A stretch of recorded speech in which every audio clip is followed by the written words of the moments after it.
We are talking about tax-free in Texas. It's tax-free in Florida, too. And boy, oh boy, Brad Marchand moving down the eastern seaboard. He didn't seem like there's more to this story. And I know they've said a lot about it, but there's more to this story. Like, this is another indication to me that legacy doesn't really matter. Teams talk about, oh, legacy. You could be a legacy player with our franchise. And, you know, your name will hang in the rafters. Your number will be retired.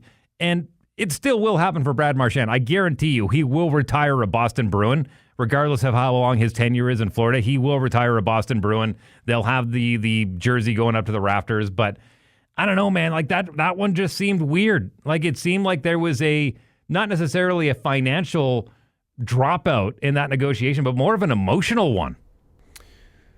Well, apparently they offered him $3 million a year for 2 years, and you can't go offering your captain of the Bruins, the guy that's been there the longest out of anybody, only $3 million. You got to bump him up to at least 4, maybe 5. I think he was asking for 6. He said, "Meet me in the middle at 4.5." They said, "We're just going to trade you for a second round pick of all things."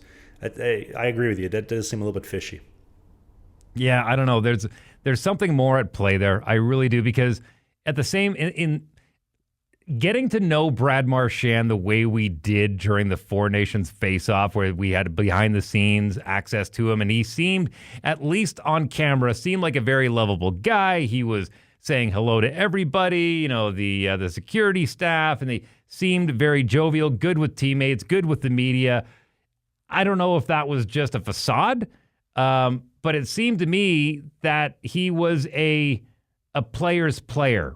And if that's the case, and listen, everyone knows Brad Marchand is the type of guy you want on your team. You don't want to be playing against him because he's a rat.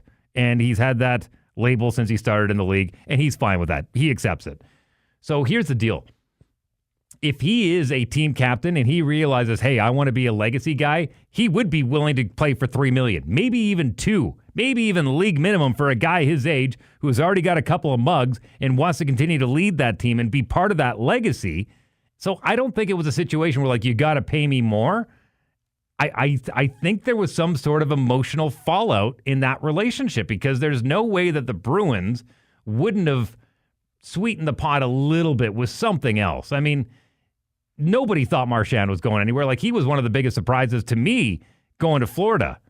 It doesn't make a lot of sense. And, I mean, let's talk about the fact that the Florida Panthers have now become the Broad Street Bullies 2.0 in this modern era. I mean, they're certainly not going to be out-toughed on the ice in the first round of the playoffs. I can guarantee you that. That is an absolutely nail-gun team. I mean, you got Tkachuk, Bennett, Marchand, assuming they all get healthy for the playoffs. What a line that'll be. I'll be excited to watch that playoff hockey, especially the Rat going back to Toronto, where he's absolutely had his way with the Leafs, with that basically having the only first-round experience of shaking hands at the end of it. And then you got the Stanley Cup champion Florida Panthers coming in with Marchand, Tkachuk, and just, oh, man, that's going to be an exciting team to watch come playoff time. Yeah, man. And listen, I got to send a shout-out because I thought it was cute when when Friedman was reading out that Marchand had gone to the Florida Panthers. Biz just basically collapsed on his table, and everyone knew what he was thinking. It's like, you've got to be kidding me. How does Florida get stronger in that department? Like, they were already pretty much the toughest team on the ice, and they just got tougher with Marchand. And when I say tough, I don't mean dropping the mitts, but just being that thorn in your side. If they decide to split up those 3 guys and put them on 3 different lines, you've got a thorn in your side every time you go into the corner. Like, that's just constant agitation for 60 straight minutes. If you enjoyed what you just saw, we do new clips every single day, twice a day on the Clips channel. You see clips right here. And beside Dave's crotch, we have a full-length show every single Sunday, right by my hand. Click right here.